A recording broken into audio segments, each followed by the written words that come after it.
యాకోబు రాసిన పత్రిక 1వ అధ్యాయము 18వ వాక్య భాగాన్ని ఒకసారి పరిశీలన చేద్దాం.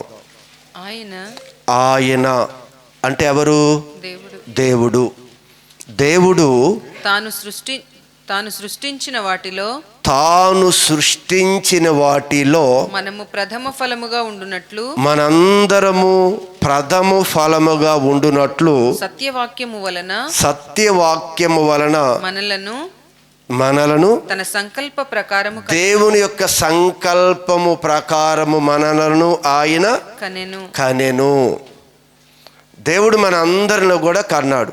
మనకు తండ్రి ఆయనే.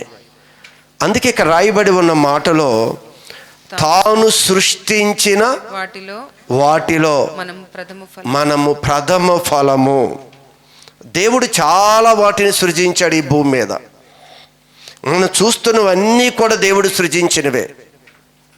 సమస్త జీవరాశులు కూడా దేవుని చేత సృష్టించబడినవే. మనం చూస్తున్న ఈ భూమి, ఆకాశ, నక్షత్ర మండలాలన్నిటినీ కూడా దేవుడే తన వాక్యము ద్వారా సమస్తాన్ని సృష్టించుకుంటూ వచ్చాడు.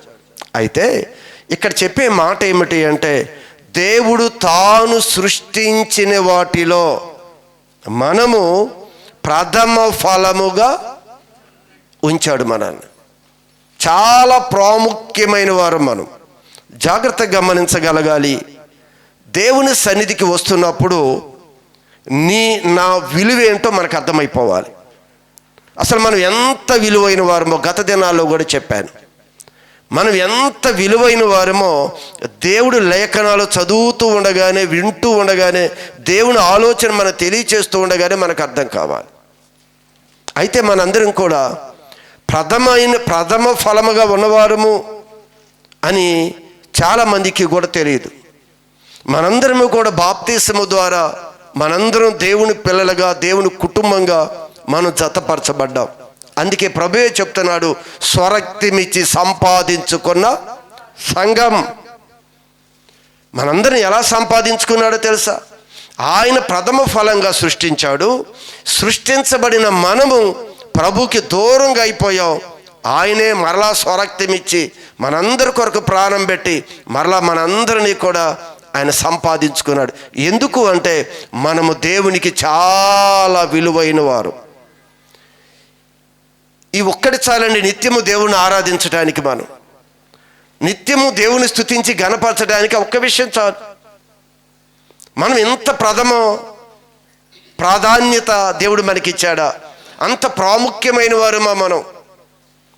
నిజంగా అది ఎరిగి అది ఎవరైతే గ్రహిస్తారో అనండి, వారి జీవితము చాలా ఆనందకరంగా ఉంటుంది, చాలా బలమైన జీవితంగా ఉంటుంది.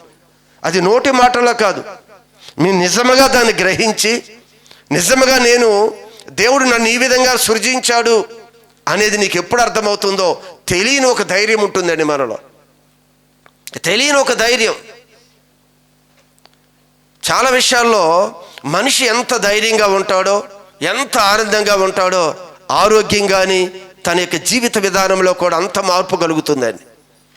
అందుకు ఒక ఆత్మీయుడిగా మనందరం కూడా ఎంత దేవుడికి మనం ఎంత ఇష్టలమో, ఎంత శ్రేష్ఠులమో, దేవుడే మనల్ని ఎందుకు సృజించుకున్నాడో నిజంగా అర్థమైతే ప్రభువును స్తుతించకుండా ఉండలేం. మన జీవితంలో మన దగ్గర ఉన్న సంతోషాన్ని ఎవడో కూడా దొంగిలించలేని సంతోషం ఇది. అయితే ఈరోజు దేవుడు మనతో మాట్లాడే మాట ఏమిటి అంటే, చూడండి 16వ వచనములో, మన 18 చదివాం కదా, 16వ వచనంలోకి వెళదాం.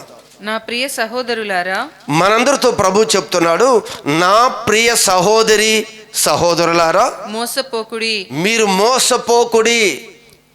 శ్రేష్టమైన ప్రతి ఈవియు సంపూర్ణమైన ప్రతి వరమును పరసంబంధమైనదై జ్యోతిర్మయుడైన తండ్రి యొద్ద నుండి వచ్చును. అది మన యొద్దకి వచ్చును. మన తండ్రి ఎక్కడున్నాడు? ఆకాశమందున్నాడు మన తండ్రి. మనకిక్కడ రాయబడి ఉన్న మాట ఏమిటంటే, మోసపోవద్దు.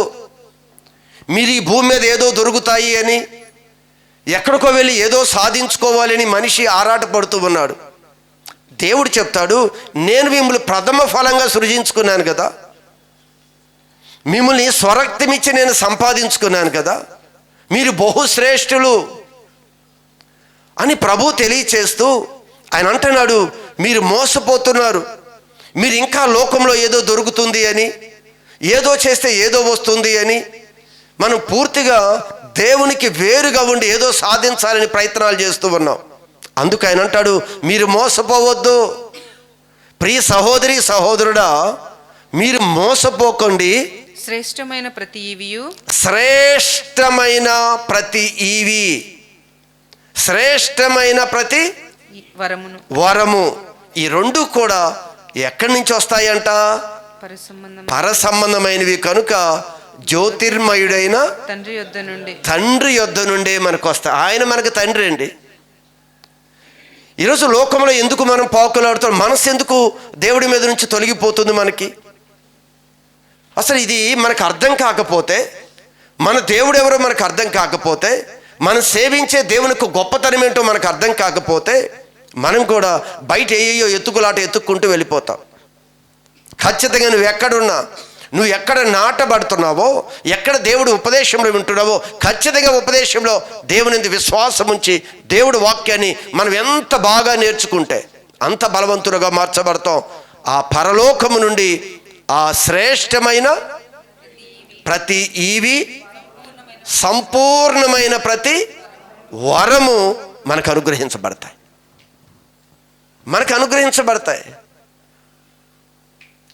ఈరోజు చాలామందికి అర్థం కాదు. రాత్రి ఉపవాస దినములో కూడా ఆదాము గురించి కొన్ని మాటలు మనం ప్రస్తావించుకున్నాం. ఈ ఆదాముకి హవ్వకి దేవుడు తన రూపాన్ని ఇచ్చాడు. ఏమిచ్చాడు? తన రూపాన్ని ఇచ్చాడు. తన రూపంతో ఉన్న వీరు ఏం చేశారు? ఎప్పుడైతే దేవుని యొక్క రూపంతో ఉన్న వీరు అపవాది నుంచి వచ్చిన కొన్ని ఆలోచనలకి చెవి పెట్టారు. అపవాది వచ్చి ఏం చెప్పాడు అంటే, నీవు ఈ పని చేస్తే నీవు దేవదూతల వలె అలా మారిపోతారు అని చెప్పాడు. అయితే వీళ్ళకి అర్థం కాని విషయం ఏమిటి అంటే, అసలు నేను దేవుని రూపాన్ని కలిగి ఉన్నాను కదా, మరి దేవదూతల రూపం అంటే అదేదో గొప్పదని వెళ్ళిపోయారు వీరు. దేవుని రూపం గొప్పదా? దేవదూతల రూపం గొప్పదా? దేవుని రూపం గొప్పది కదా. దేవుడు తన రూపాన్ని ఈరోజు మనకి అనుగ్రహిస్తే, ఆ రోజు మన మూలపితరుడైన ఆదాము అవ్వలు కూడా అపవాది చెప్తున్నాడు, మీరు ఈ పండు తింటే, దీన్ని కానీ మీరు స్వీకరిస్తే మీరు ఎలా మారతారో తెలుసా? దేవతల వలె మీరు మారిపోతారు అనగానే వీళ్ళు దానికి అట్రాక్ట్ అయిపోయారు. ఎందుకు అలా చేశారు అంటే, అసలు వీరి పోలిక ఏంటి, అసలు వీరి స్థితి ఏంటి, ఎంత ప్రథమ అయిన వారుగా దేవుడు చేశాడు, ఇంతకన్నా మరి ఏదీ లేదు అనేది వారికి అర్థం కాల. ఈరోజు కూడా మనం ఎందుకు దేవుడి నుంచి విడిచి బయటకు వెళుతున్నామో తెలుసా?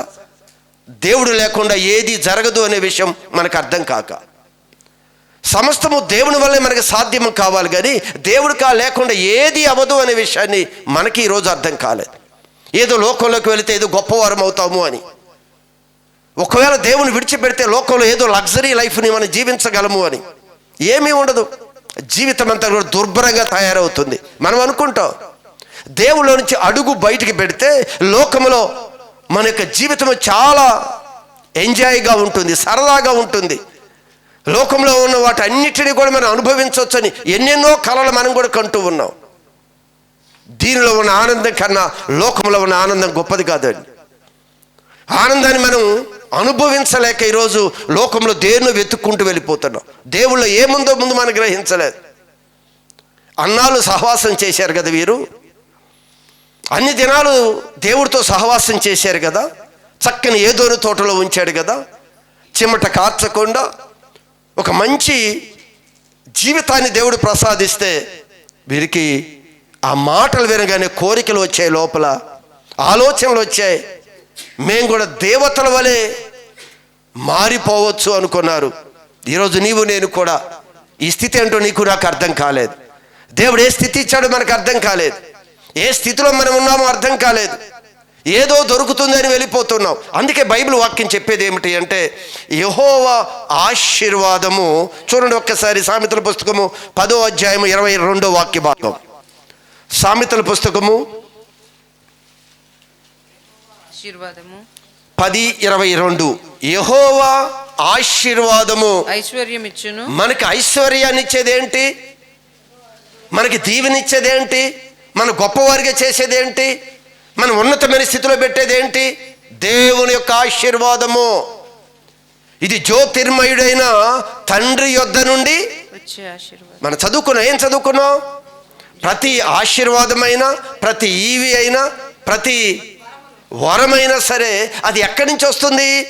జ్యోతిర్మయుడైన మన తండ్రి యొద్ద నుండి అది మన యొద్దకు వస్తుంది. ఆ ఆశీర్వాదం మనకు ఐశ్వర్యాన్ని ఇస్తుంది. ఐశ్వర్యం అంటే డబ్బే కదా, ఆనందాన్ని ఇస్తుంది, సుఖాన్ని ఇస్తుంది, క్షేమాన్ని ఇస్తుంది, ధైర్యాన్ని ఇస్తుంది. ఈ లోకంలో సమస్త సమృద్ధిని కలగజేసేది ఇదిగో పర సంబంధము నుండి వచ్చేదే. అందుకే ఇక్కడ అంటాడు, యెహోవా ఆశీర్వాదము ఐశ్వర్యమిచ్చును, ఐశ్వర్యాన్ని ఇచ్చును. నరుల కష్టము చేత, నరులు ఏదో కష్టపడి, నరులేదో ప్రయాసపడి, నరులేదో అబద్ధమాడి, నరులేదో మోసం చేసి, ఏదేదో చేసి ఆ కష్టాన్ని, ఆ ఆశీర్వాదం ఎక్కువ కాదు. ఆ ఆశీర్వాదం ఇంకా ఏదో నువ్వు చేసుకోవాలి అంటే అదేమి ఎక్కువ కాదు అన్నాడు. అది అవదు. దేవుని యొక్క ఆశీర్వాదానికి మించింది కాదు. ఒకవేళ లోకంలో నువ్వు పడే ప్రయాసలో దుఃఖం ఉంది, ఏడ్పు ఉంది, ఈర్ష్య అసూయ ద్వేషాలు ఉన్నాయి, తెలియకుండా ఒక పాపం అనేది దానిలోకి ఇన్వాల్వ్ అవుతుంది. దేవుని ఆశీర్వాదంలో ఏ పాపములే, స్వచ్ఛమైన అభివృద్ధి, స్వచ్ఛమైన ఆనందం, స్వచ్ఛమైన క్షేమం అది దేవుళ్ళలోనే ఉంది. మనం ఏదేదో చూశారా? ఒక రూపాన్ని ఇస్తే దేవుడు ఈ రూపం చక్కని రూపమే, చక్కని స్థితి అని మర్చిపోయారు. ఈరోజు నీకు నాకు ఇచ్చిన ఈ రక్షణ విలువ ఎంతమందికి తెలుసు? ఇంత రక్షణ భాగ్యం ఇచ్చాడే. ఒకప్పుడు లోకం అంతా వద్దు, దేవుడిచ్చింది మాకు శ్రేష్టమైనది అని వచ్చి ఈరోజు లోకంతో రాజీ అయిపోయి వెళ్ళిపోతూ ఉన్న పరిస్థితులు ఉన్నాయి. ఒకప్పుడు దేవుడే గొప్పవాడు, ఆయనే పరిశుద్ధుడు, అదే నిజము అని లోకానికి వేరుగా మనం ఈ ప్రదేశంలోకి వచ్చి రక్షణ పొంది దేవునితో కలిసి నడుస్తున్నాం. ఆ రోజు తెలుసు ఆయనే శ్రేష్టమైన వాడు అని ఒక ప్రత్యేకమైన వ్యక్తులుగా వచ్చాం కదా. ఈరోజు ఎందుకు దేవుని విడిచి బయటికి వెళ్ళిపోవటానికి? మందిరానికి వస్తున్నట్లుగానే ఉంటాం, దేవుడి సన్నిధికి వస్తున్నట్లుగానే ఉంటాం, కానీ దేవుని అనుసరించే విషయంలో చాలా దూరం అయిపోతున్నాడు ఈరోజు క్రైస్తవుడు. అందుకే ఆయన అంటాడు, తొలి ప్రేమ. ఏం కావాలి? నీలో ఏం చూడాలనుకుంటున్నాడు? మొదటి ప్రేమ నీలో లేదు అని నీ మీద తప్పు ఒకటి మోపవలసి ఉంది. ఏం తప్పు మోపుతాడంట? మొదటి ప్రేమ నీలో లేదు. మొదటి దినాన నీవు నన్ను ఎలా ప్రేమించావో, నేను ఎలా హత్తుకున్నావో, నేనే సర్వము అని చెప్పావు, లోకంలో నాకు ఏది అక్కర్లేదని చెప్పుకున్నావు. ఈరోజు ఆ ప్రేమ నీలో లేదు అనే తప్పు ఒకటి మోపుతున్నాడు దేవుడు. తండ్రి ఆయనకే తెలుసు నీ ప్రేమ ఎంత ఉందో. ఈరోజు దేవుడి సన్నిధిలో ఉంటూనే అది అర్థం కాక దూరంగా వెళ్ళిపోతూ ఉన్నామండి. మనం చాలా సందర్భంలో మనకి తెలిసిన ఒక మాటని చదువుతూ ఉంటాం. యేసు ప్రభు చెప్పిన ఒక ఉపమానాన్ని. ఒక తండ్రికి 2 కుమారులు ఉన్నారు అని, ఆ కుమారులు ఏ విధంగా వాళ్ళ యొక్క ఆత్మీయ జీవితము, జీవిత విధానం ఎలా ఉంది అనే విషయాన్ని యేసు ప్రభు ఒక ఉపమాన రీతిలో ఈ తప్పిపోయిన కుమారుడు లేదా చనిపోయి బ్రతికి వచ్చిన కుమారుడు అని ఒక ఉపమానాన్ని యేసు ప్రభు అక్కడ తెలియజేస్తూ ఉన్నాడు. అయితే ఇక్కడ మీరు గమనించినప్పుడు ఇక్కడ తండ్రికి 2 కుమారులు ఉన్నారు. దానిలో 2 కుమారులు కూడా తండ్రి సన్నిధిలో చక్కని క్షేమాన్ని వారు అనుభవిస్తున్నారు. ఏమనుభవిస్తున్నారు? చక్కని క్షేమాన్ని అనుభవిస్తున్నారు. కొదువేమి లేదు, అంతా బాగుంది, ఏ దుఃఖము లేదు, ఏ లోటు లేదు. అంత కూడా తండ్రి యొద్ద దేవుడి సన్నిధిలో అంత క్షేమాన్ని అనుభవిస్తున్నారు ఇద్దరు. కానీ దానిలో చిన్న కుమారుడికి వచ్చిన ఒక ఆలోచన, మరి ఎందుకు ఆలోచన వచ్చినో తెలియదు, ఎందుకు తండ్రి యొద్ద నుంచి వెళ్ళిపోవాలనుకున్నాడో తెలియదు. అయితే అక్కడ రాయబడి ఉన్న మాట ఏమిటి అంటే, ఆయన ఒక కరువుతో వెళ్ళిపోయాడా, ఒక పేదరికంతో ఏమైనా వెళ్ళిపోయినట్లుగా రాయబడి ఉందా? ఎలా వెళ్ళాడంటే ఈయన సమస్తము కూర్చుకొని, అంటే సమృద్ధితో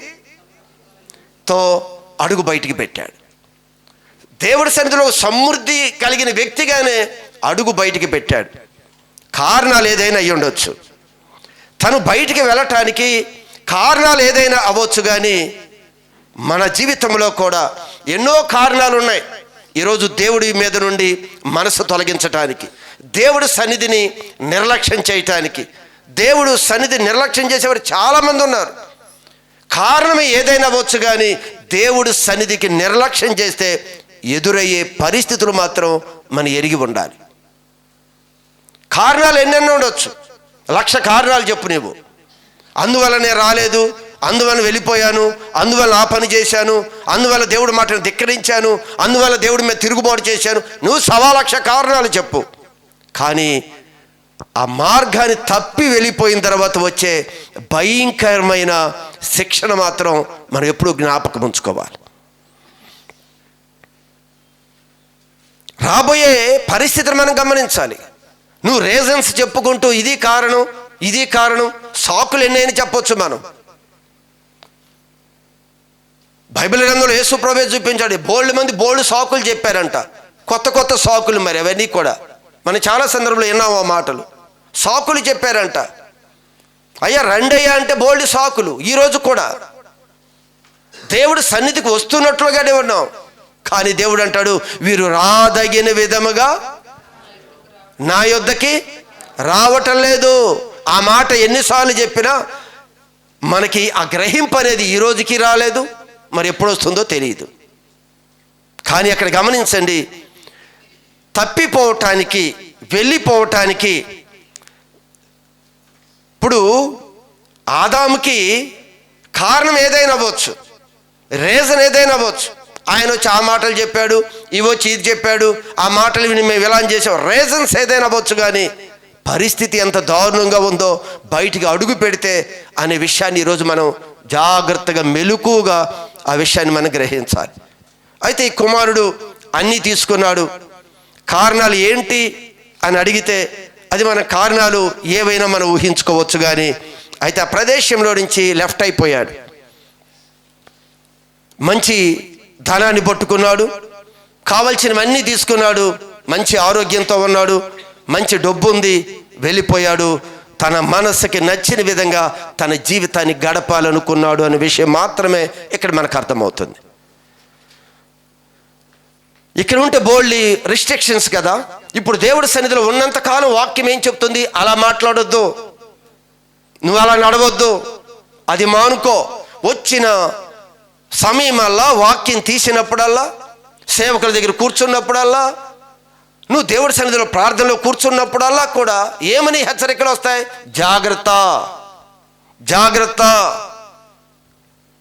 బోల్డ్ రిస్ట్రిక్షన్స్. మనం ఏం పని చేయనివ్వవు ఇవి, మనం తోచిన విధంగా నడవనివ్వవు, మన ఆలోచన ప్రకారం వెళ్ళిపోవటానికి వీల్లేదు. బోల్డ్ రిస్ట్రిక్షన్స్లో ఉండిపోయాం.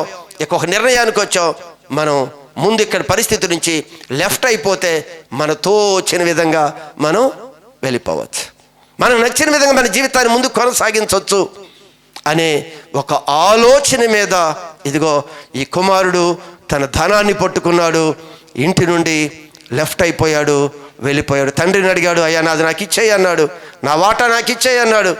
సరే, ఇద్దరు కాబట్టి తన వాటా, తనకు రావాల్సిన ఆస్తిని ఆయనకు అమ్మాడు, అంత సమకూర్చాడు. ఈయన ఎక్కడికి వెళ్ళాడో తెలుసా? దూర దేశానికి. ఈ దేశంలోనే ఒక మూలకి వెళ్ళలేదు, ఈ పక్క దేశానికి వెళ్ళలేదంట. ఎక్కడ దేశానికి వెళ్ళాడు? దూర దేశానికి. ఏమీ తెలియకూడదు కదా ఎవరికి, నేనేం చేస్తున్నానో, నేను ఎలా ఉంటున్నానో అదేంటో తెలియకూడదు. ఈరోజు కూడా దూరంగా మనం కూడా దేవుని యొక్క సన్నిధి నుంచి వెళ్ళిపోతాం. అమ్మ అక్కడికి వెళ్ళి ఏమైనా ప్రార్థన చేస్తామంటే వెళ్తున్నాం దేవుడి సన్నిధికి అని చెప్తారు. అక్కడ ఎలా ఉన్నా తెలియదు, కానీ దూరంగా వెళ్ళిపోయాడు. వెళ్ళిపోయినా తన పరిస్థితి చూస్తే ఏ సహవాసాన్ని ఎంచుకున్నాడో, అక్కడ ఏం పని చేశాడో ఒక చిన్న మాట రాయబడి ఉంది. దుర్వ్యాపారము చేశాడు తన డబ్బుతో. ఏ వ్యాపారం? దుర్వ్యాపారము అంటే చెడ్డది, చెయ్యకూడని పని చేయటానికి అంత దూరం వెళ్ళిపోయాడు. ఇక్కడైతే తెలుస్తుంది, ఇక్కడైతే చూస్తారు, ఇక్కడైతే ఏదో కనిపెడతారు అని చాలా దూరం వెళ్ళిపోయాడు. దుర్వ్యాపారము అంటే ఏ వ్యాపారం చేసినట్లుగా మరో సందర్భంలో మనం చదువుకున్నాం. వేశ్యలతో ఎక్కడికి వెళ్ళిపోయాడు? తన ఆస్తిని వేశ్యలకి ఖర్చు పెట్టాడంట. అంటే మొత్తం ఎలా చేశాడు, మొత్తం పోడైపోయింది. ఎంత భయంకరమైన దుస్థితితో చాలా సందర్భాలు ఈ మాటలు మనం ఆలకించాం. దీనిలో ఒక విషయాన్ని మీరు గమనించాలి. ఈరోజు మనం ఆయన దగ్గర నుంచి దూరం అవటానికి రీజన్స్ అయ్యేని ఉండొచ్చు. ఈరోజు రీజన్స్ కాదు, వెళ్ళిపోతే పరిణామం ఎలా ఉంటుందనేది ముందు ఇది ఎప్పుడు మెలకుగా ఆలోచించండి. ఒకవేళ అడుగు వేయాలి అనుకున్నా, ఈరోజు దేవుడి సన్నిధి నుంచి వెళ్ళిపోవాలి, ఎక్కడికో దేని నిమిత్తం వెళ్ళిపోతున్నామో తెలియదు, కానీ ఖచ్చితంగా మనం మెలకుగా ఉండవలసింది ఇదే. పరిణామం ఎలా ఉంటుంది రేపు, దీని తర్వాత దుస్థితి మనది ఎలా ఉంటుంది. వెళ్ళిపోయాడు, మొత్తం పాడు చేసుకున్నాడు, మొత్తం కంప్లీట్ అయింది. చివరికి తినటానికి తిండి లేక పరిస్థితి, ఒంటరైపోయాడు. పూర్తిగా కరువు, దేశంలో కరువు. ఎక్కడికో వెళ్ళాడు, ఎక్కడో పందులు కాయటానికి పెట్టారు, అక్కడ తిండి దొరకలేదు. ఎంత ప్రయత్నం చేసిన బ్రతకలేని స్థితిలో మరలా దేవుని జ్ఞాపకం చేసుకున్నాడు. ఏమని అన్నాడో తెలుసా, ఏమని అనుకుంటున్నాడో తెలుసా ఈ వ్యక్తి? ఒకసారి చదవండి. బుద్ధి వచ్చినప్పుడు ఈరోజు కూడా మన బుద్ధి వచ్చే వరకు మన వెనకకు తిరగం, కానీ బుద్ధి చెప్పేవాడు కూడా ఆయనేనండి. ఆ బుద్ధి రావాలని ఆయనే నిన్ను గద్దించాలి. మళ్ళీ ఎవడు అపవాదిని గద్దించడు, దేవుడే నీకు బుద్ధి చెప్పాలి. అయితే బుద్ధి వచ్చినప్పుడు వాడు నా తండ్రి యొద్ద ఎంతో మంది కూలివాండ్రకు అన్నము సమృద్ధిగా ఉన్నది. అది అప్పుడు గుర్తొచ్చింది. ముందుగానే తెలుసు తన తండ్రి ఎంత ధనవంతుడో, తన తండ్రి దగ్గర ఎంత ఆశీర్వాదం ఉందో, తన తండ్రి వద్ద ఉన్న పని చేసేవారు ఎంత ఆనందాన్ని అనుభవిస్తూ తన మంచి జీవితాన్ని గడుపుతున్నారో అప్పుడు గుర్తొచ్చింది. ఈరోజు కూడా ఆయన సన్నిధిలో ఉన్నంతకాలం మనకు విలువ తెలియదండి. ఈరోజు ఇంత క్షేమకరమైన స్థితి అర్థం కాదు. నువ్వు అనుకుంటున్నావు ఎవరినో చూసి నువ్వు లెక్కలేసుకుంటున్నావేమో. నీ కింద ఉన్న వారిని పరిస్థితులు చూసుకొని లెక్కలు వేయి. నీ పై ఉన్న వారి పరిస్థితులు చూసి నీవేరో అసూయ, ఏమి ఇచ్చాడు దేవుడు, ఏం చేశాడు అనుకుంటున్నావు. నీ కింద స్థితిలో నలిగిపోతున్న వారి జీవితాలను చూస్తే నువ్వు ఎంత శ్రేష్టమైన స్థితిలో ఉన్నావో నీకు అర్థమవుతుంది. ప్రతి ఒక్కరు కూడా పైన చూడటం కదా, నువ్వు కిందకు చూడు ఒక్కసారి. కాళ్ళు లేక, కట్టుకునడానికి బట్టలు లేక, తినటానికి ఆహారం లేక, కొన్ని రాష్ట్రాలు, కొన్ని దేశాలు చూస్తే కన్నీరు వస్తుందండి. భయంకరమైన, మనం ఈజీగా ముద్ద ఇసిరి బయట పారవేస్తాం. ఎంతో పెట్టుకుంటాం, ప్రతి మెతుకు ఎంత విలువైందో ఏ రోజే నువ్వు ఆలోచించావా? దేవుడు సమృద్ధిగా ఇచ్చాడు, సమృద్ధిగా తీసి పారవేస్తాం. తినం తెలుసు ఎందుకు మనం చేస్తున్నామో, ఎందుకు ఎంతమంది కష్టపడితే, ఎంతమంది చెమట ఊరిస్తే మనం తినే ఆహారం మన యొక్క చేతుల్లోకి వచ్చిందో తెలియని వ్యక్తులు అనేక మంది ఉన్నారు. వేస్ట్ అంతా కూడా పారవేసి, పడవేసి, తొక్కివేసి. ఎంత తప్పు అండి అది. ఏ రోజైనా నువ్వు తినే ఆహారము ఎంత విలువైనదో నువ్వు గ్రహించావా? సందర్భం వచ్చింది కాబట్టి ఆ మాటని నువ్వు ప్రస్తావిస్తున్నా. మన దగ్గరకు వచ్చిన ఆహారం ఎంత విలువైందండి. ఫంక్షన్కి వెళ్ళావు, ఎటు డబ్బులు కడుతున్నామని చెప్పేసి తీసుకొని పారేయించే రైట్స్ మనకేమైనా ఉన్నాయా? ఆహారం తొక్కివేసే రైట్ మనకుందా? ఎంత అంటే మనం ఎంత చదువుకున్నా కూడా మన జ్ఞానం ఎంత ఉందో చూడండి. మనం చేస్తున్న తప్పు ఎంత, దానికి రీజన్స్ ఏదైనా అవ్వచ్చు కానీ రేపు దినాన దానికి కూడా దేవుడి ఎదుట నువ్వు చెప్పవలసిన పరిస్థితి కూడా నీకు వస్తుంది. మనం చేస్తాం చాలా తప్పు. అయితే ఇక్కడ ఆ పరిస్థితి ఎరిగిన వాడు తన దేవుని సన్నిధిలో ఎంత సమృద్ధి ఉందో అది తెలుసుకున్నాడు. ఇక వెళ్ళిపోతాను, ఏ విధమైన ఆ తండ్రి నన్ను కనికరిస్తాడు అని చెప్పాడు. తిరిగి తండ్రి యొద్దకి ప్రయాణమై వచ్చాడు. ఈరోజు మన జీవితంలో కూడా ఒకవేళ ఏ పరిస్థితుల్లో వెళ్ళిపోయామో, ఇదిగో ఆ పరిస్థితుల మధ్య నీ దేవుని యొక్క సన్నిధి యొక్క విలువేంటో అర్థం చేసుకున్నప్పుడు తిరిగి వస్తూ ఉండగానే తండ్రికి అర్థమైపోయిందంట. అతని మార్గములో ఉండగానే వాడు ఇంకా దూరముగా ఉండగానే తండ్రి వానిని చూచి కనికరపడి పరిగెత్తి వాని మెడ మీద పడి ముద్దు పెట్టుకున్నాడంట. ఎంత ప్రేమ చూశారా! దేవుడి ప్రేమ ఎప్పుడు కూడా తగ్గిపోదండి. ఈరోజు నీవు నేను కూడా ఎంత దూరం వెళ్ళిపోయామో తెలియదు, కారణాలేదో తెలియదు. దూరం అయితే వెళ్ళిపోయావు, ఆల్రెడీ మన స్థితిలో ఆ పరిస్థితులు ప్రారంభమైపోయాయి. అది నీ కనికి కనిపించకపోవచ్చు. అది స్లో పాయిజన్ లాగా మన జీవితంలో మన యొక్క జీవితాన్ని పతనం చేసేవి ఆల్రెడీ మన జీవితంలోకి అవి ప్రవేశించేస్తున్నాయి. ఎప్పుడైతే తండ్రి ఆ యొద్దకు రాగానే ముద్దులు పెట్టుకున్నాడు, ప్రేమించాడు, హత్తుకున్నాడు, చేర్చుకున్నాడు. తన యొక్క పనివాడిగా కాదు, తన కుమారుడుగా, తన కుమార్తెగా మళ్ళీ తిరిగి ఆయన చేర్చుకుంటానికి ఇష్టపడే మంచి దేవుడండి. మరలా చేర్చుకున్నాడు. ఎంత ఆధిక్యత ఇచ్చాడో తెలుసా! చెప్పులు తొడిగాడంట, ఉంగరం పెట్టాడంట, ప్రశస్తమైన వస్త్రాలు ధరింపచేశాడంట. చేతికి ఉంగరం పెట్టి ముద్దు పెట్టుకొని క్రొవ్విన దూడని వధించి గొప్ప విందు జరుగుతూ ఉంది. సరే, ఇవన్నీ వివరించడానికి ఇక్కడ సమయం లేదు, కానీ గొప్ప విందు జరుగుతూ ఉంది. బయట వాయిద్యాలు వాయిస్తూ ఉన్నారు, నాట్యం ఆడుతూ ఉన్నారు, అన్ని కార్యక్రమాలు జరుగుతున్నాయి.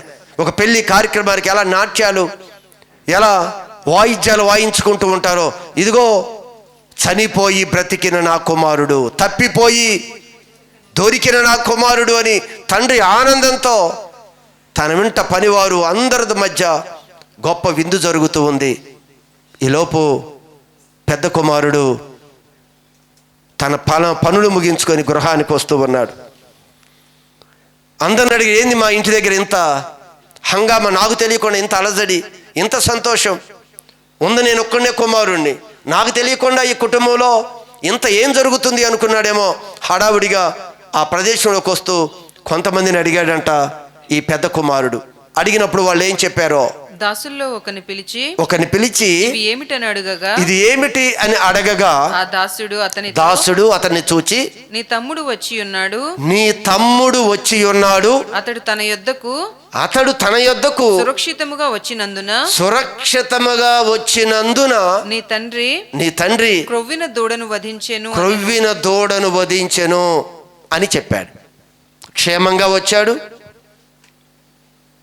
కనుక నీ తండ్రి క్రొవ్విన దూడని వధించి గొప్ప విందు చేస్తున్నాడు అని ఈ పెద్ద కుమారుడికి తెలియచేశారు తన పనివారు. అయితే అతడు కోపపడి ఏమొచ్చిందంట? కోపం వచ్చింది. సహోదరుని ప్రేమించలేని మనసు. అసలు వీళ్ళిద్దరిలో చూస్తే మీరు జాగ్రత్తగా గమనించండి, ఎవరు తప్పిపోయారు, వీళ్ళిద్దరిలో ఎవరు మేలు పొందారు, ఎవరు దేవుని యొక్క ఆశీర్వాదానికి వారసులయ్యారో మనం జాగ్రత్తగా గమనించగలగాలి. ఇక్కడ మనం చాలా సందర్భంలో తప్పిపోయాడు, పాడు చేసుకున్నాడు, అంత నాశనం అయిపోయింది అని మనం అనుకుంటూ ఉన్న వ్యక్తి మనసు మార్చుకొని తిరిగి తన ఈ తండ్రి యొద్దకి తిరిగి వచ్చినప్పుడు తండ్రి చక్కగా ఘనపరిచి అన్ని విషయాల్లో ఉన్నతంగా కుమారుడికి ఒక ఆధిక్యత ఇచ్చినట్లుగా మనం ఇక్కడ చూస్తూ ఉన్నాం. అయితే పెద్ద కుమారుడు పరిస్థితి ఇక్కడ చూస్తే ఇతరులు ఒక అసూయ బయలుదేరింది. అదేంటి? తన ఆస్తి తనకు పంచిచ్చాం కదా, తన డబ్బుని తీసుకొని వెళ్ళిపోయాడు కదా, ఈరోజు తండ్రి ఎంత విందేంటి, ఎంత ఖర్చు ఎందుకు తమ్ముడికి పెడుతున్నాడు? తనలో ఒక ఈర్ష్య, అసూయ బయలుదేరింది. ఈ వ్యక్తి ఎవరో తెలుసా? నిత్యము తండ్రితో ఉన్న వ్యక్తి. ఈరోజు మీరు జాగ్రత్తగా గమనించండి.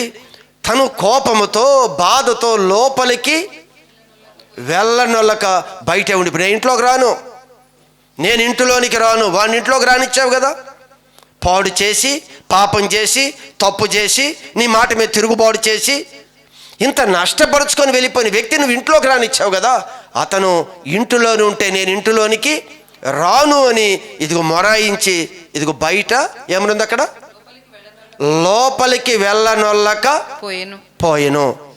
అప్పుడు తండ్రే వచ్చాడు. తండ్రే వెలుపలకు వచ్చి లోపలికి రమ్మని బతిమాలుకొనెను. దేవుడి ప్రేమ గొప్పదండి. యేసుప్రభు ఉపమానం చెబుతున్నాడు కదా, దేవుడి ప్రేమ చాలా గొప్పది. మరలా కుమారుని బతిమలాడుతున్నాడు, లోపలికి రావయ్యా, నువ్వు ఎందుకు బయట ఉంటావు, నువ్వు లోపలికి రా. కానీ పెద్ద కుమారుడికి బాగా కోపం. అయితే తండ్రి తనని బతిమలాడి లోపలికి తీసుకొని వచ్చాడు. లోపలికి రమ్మని బతిమాలుకొనెను. అందుకు అతడు తండ్రితో ఇదిగో ఇన్ని ఏండ్ల నుండి నిన్ను సేవిస్తున్నాను కదా, నీ ఆజ్ఞను నేను ఎన్నడూ మేరలేదు, నీ మాట ఎప్పుడు నేను మేరకుండా నువ్వు చెప్పిన విధంగానే ఉన్నాను కదా, అయినా నా స్నేహితులతో సంతోషపడినట్లు, నేను నా స్నేహితులతో ఎంజాయ్ చేయటానికి సరదా తిరగటానికి అలా ఉండటానికి నీవు నాకెన్నడును ఎప్పుడు నీవు నాకు ఒక మేకపిల్లనైనా ఇయ్యలేదు. నేను చక్కగా నా ఫ్రెండ్స్తో పార్టీ చేసుకుంటానంటే ఏ రోజైనా నాకు ఇచ్చావా?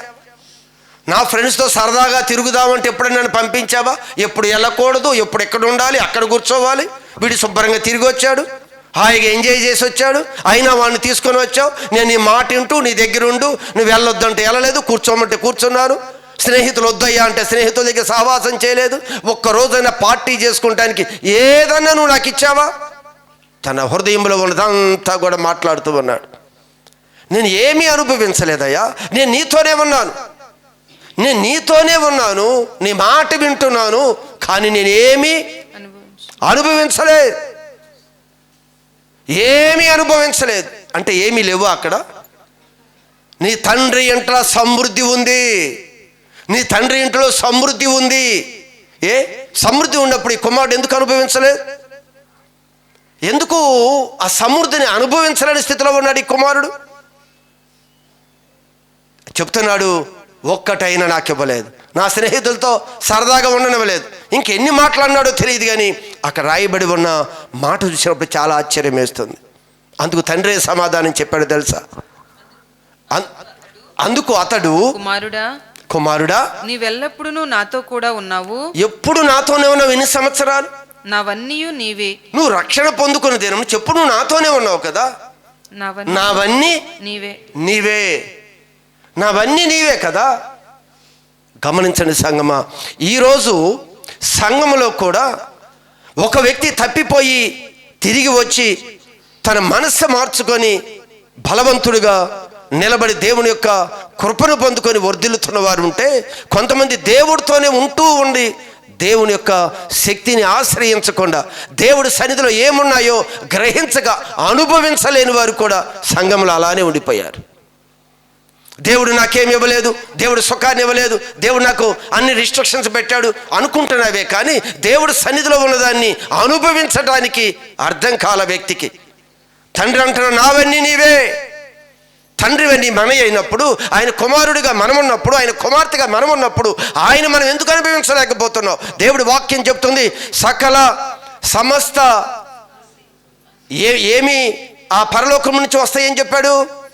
శ్రేష్టమైన ప్రతి ఈవియు, సంపూర్ణమైన ప్రతి వరము, ప్రతి వాగ్దానము, ప్రతిదీ కూడా జ్యోతిర్మయుడైన తండ్రి యొద్ద నుండి వస్తాయి. అంత సమృద్ధి తండ్రి యొద్ద నుంచి అంత సమృద్ధి ఉంది, కానీ ఏది అనుభవించలేదు. ఈరోజు పరిస్థితి మీరు గమనించండి. దేవుడి సన్నిధిలో ఉంటున్నాం, దేవుడు ఆలయానికి వస్తున్నాం, దేవుడు వాక్యం విన్నట్లుగానే ఉంటున్నాం. దేవుడు ఏమి మనకి సిద్ధపరిచాడో దేవుడు వాక్యం చెప్తుంది, తన ప్రేమించిన వారి కొరకు. దేవుడు మనల్ని ప్రేమించాడా లేదా? అమ్మ ప్రేమించాడా లేదా? ప్రేమించిన వారి కొరకు దేవుడు ఏది సిద్ధపరిచినో అవి కంటికి కనిపించటం లేదు, చెవులకి వినిపించటం లేదు, మనిషి హృదయానికి అర్థము కావటం లేదు అని వాక్యం తెలియజేస్తుంది. దేవుడితోనే ఉన్నావు, దేవుడి సన్నిధిలోనే ఉన్నావు, కానీ అన్నీ నావన్నీ నీవే అని చెప్తున్నారు కదా దేవుడు. ఎందుకు మనం అనుభవించలేకపోతున్నాం? తెలియదు, అసలు ఏమున్నాయో తెలియదు, దేవుడు ఏమిస్తాడో తెలియదు, దేవుని యొక్క ఏమున్నాయో తెలియదు, ఎలా ప్రార్థన చేయాలో, ఎలా పొందుకోవాలో, ఎలా దేవుని యొక్క ఆశీర్వాదానికి వారసులు అవ్వాలో ఈ రోజుకి చాలామందికి అర్థం కాలేదు. ఒట్టిగా రావాలి, ఎక్కడికి వెళితే ఏదో చెయ్యి పెట్టి ప్రార్థన చేస్తే ఏదో దిగి రావాలనుకుంటున్నారు. అలా రావు. ప్రతిదీ కూడా జ్యోతిర్మయుడైన తండ్రి యొద్ద నుంచి మన దగ్గరికి రావాలి. యెహోవా ఆశీర్వాదం నీకు ఐశ్వర్యం ఇస్తుంది, అది కాదు అని వెళ్ళిపోయిన కుమారుడి జీవితంలో ఏ సుఖాన్ని, ఏ సౌఖ్యాన్ని, ఏ క్షేమాన్ని అనుభవించలేదు. సమృద్ధితో వెళ్ళాడు, కరువుతో, ఆకలితో సంతోషం పోగొట్టుకొని జీవితంలో అన్నీ పతనమైపోయి తిరిగి వచ్చిన వ్యక్తిని దేవునికి ప్రేమ చేర్చుకొని గొప్పగా అలంకరించాడు. కానీ ఎదుగో నిత్యము తన యొద్దున్న మనం ఎలా ఉన్నాం? తప్పిపోయి వచ్చి తన జీవితాన్ని బాగు చేసుకున్నాడు. ఇదిగో దేవుడి సన్నిధిలోనే కూర్చొని దేవుడి కార్యాలు ఏంటో తెలియక, దేవుడి కార్యాలు అర్థం కాక, దేవుడు అనుభవించలేక అదే స్థితిలో పడిపోయిన అనేక మంది క్రైస్తవులు ఉన్నారు. చూసి చూసి అంటున్నాడు కదా, ఏమయ్యా ఒక్కరోజన్నా నాకు మేకపిల్ల ఇచ్చావా నా ఫ్రెండ్స్తో తిరగటానికి? ఎప్పుడైనా పర్మిషన్ ఇచ్చావా ఎంజాయ్ చేయటానికి? వాడేదో చేసుకొని వస్తే వాడిని ఏమన్నా ఇది చేసావు, నేను అన్ని నమ్మకంగా ఉన్నాను. ఆయన అంటున్నాడు, మా యొక్క మేక పిల్లలు, గొర్రె పిల్లలు అన్నీ నీవే, నువ్వు అనుభవించాలి. ఈరోజు నీకు తెలుసా, అనుభవించలేకపోవటం మనలో ఉన్న ఒక అంగవైకల్యం. ఆయనలో ఏమున్నాయో అర్థం కాని ఒక అంగవైకల్యం మనలో ఉంది. అందుకే వాక్యం చెప్తే తన ప్రేమించిన వారి కొరకు, నిజంగా దేవుడు నన్ను ప్రేమిస్తున్నాడు, ఆయన సృష్టించాడు, ఆయన సంకల్పం శ్రేష్టమైన వారిగా దేవుడు నన్ను సృజించాడు అని ఎరిగినప్పుడు ఇదిగో ఆ శ్రేష్టమైన మనల దేవుడు ఎంత ప్రేమిస్తున్నాడో, తను ప్రేమించిన వారి కొరకు ఏమి సిద్ధపరిచాడో అర్థం కాక మన జీవితం ఎలానే వెళ్ళిపోతాం. ఎవరండి తప్పిపోయింది?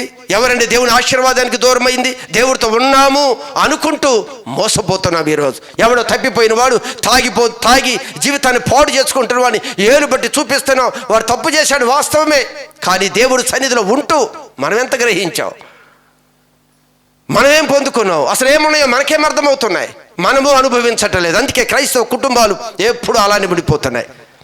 దేవుడు ఫలించండి, అభివృద్ధి పొందండి, విస్తరించండి అని అన్ని విషయాలు విస్తరించమని దేవుడు చెప్తున్నా మనం గ్రహించలేని అదే స్థితి ప్రభువే చెప్తున్నాడు. కంటికి కనిపించలేదు, చెవులకి వినిపించలేదు, హృదయానికి అర్థం కావటం లేదు. అర్థం కాని స్థితిలో ఉన్నవాడు ఏడుస్తున్నాడు, ఇక్కడ వేడుస్తున్నాడు. ఈరోజు ఒక్కసారి గమనించండి, తప్పిపోయిన లోకంలోకి వెళ్ళిపోయిన వారందరినీ దేవుడు స్వరక్తం ఇచ్చి తన సంఘంలోకి చేర్చాను. కిరీటంతో ధరింపజేసి ప్రశస్తమైన వస్త్రాలు ఇచ్చి ఒక రక్షణ భాగ్యాన్ని దయచేశాడు. కానీ కొంతమంది దేవుడితో ఉంటున్నాము అనుకొని, నడుస్తున్నాము అనుకొని అంత ఏమీ అనుభవించలేని స్థితి. లాస్ట్ టైం చిన్న ఒక ఎగ్జాంపుల్ మీకు చెప్పాను. ఒక వ్యక్తి ఒక దూరదేశం ప్రయాణం చేయాలి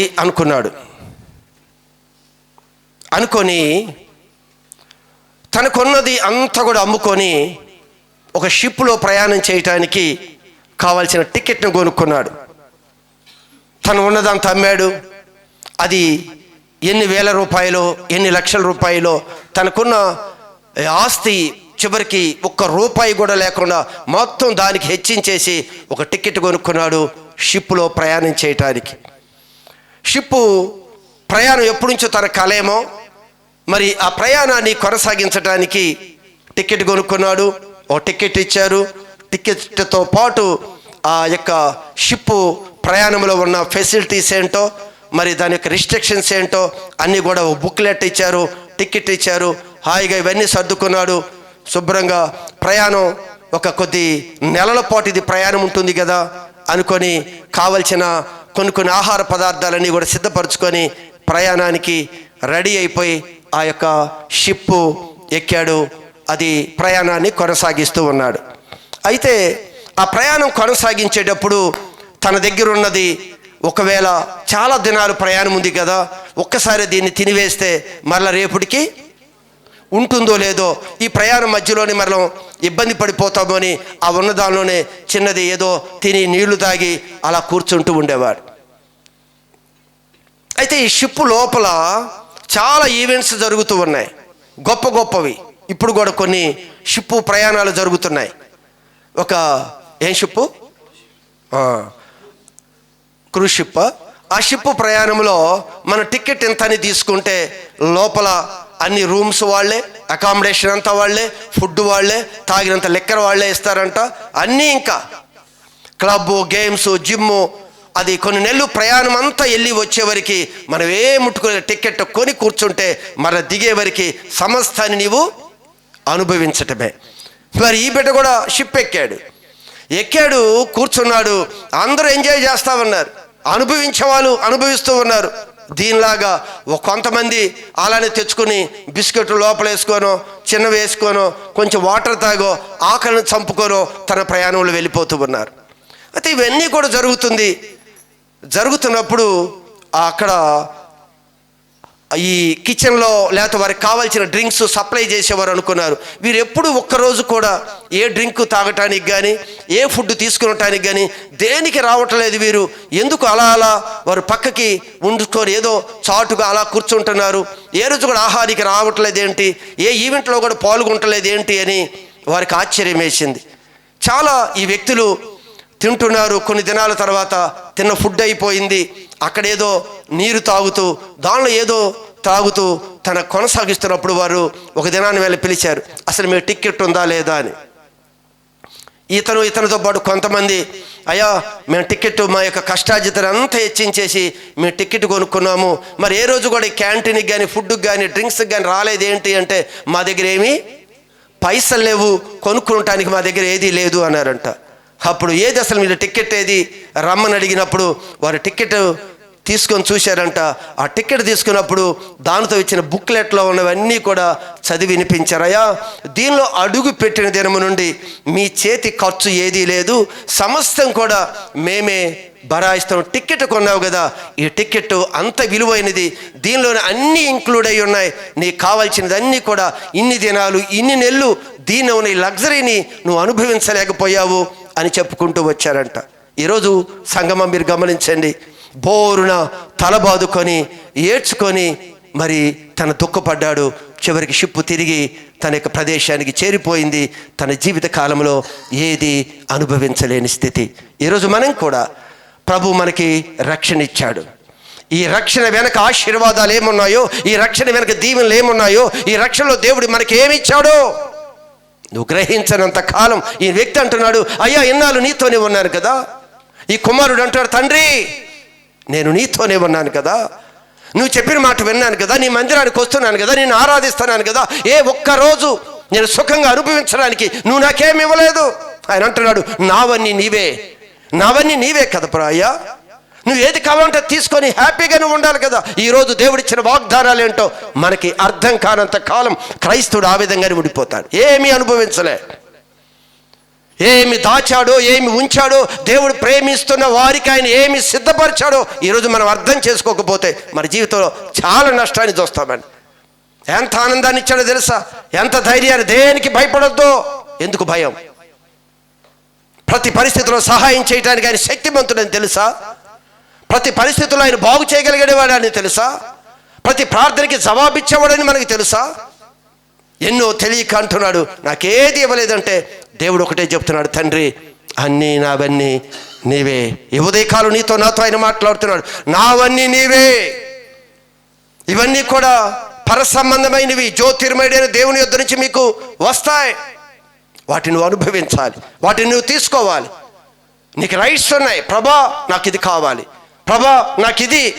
ప్రభు సన్నిధిలో సమస్తాన్ని అనుభవించగలిగే కృప దేవుడు మనందరికీ అనుగ్రహించునుగాక. ఆమేన్.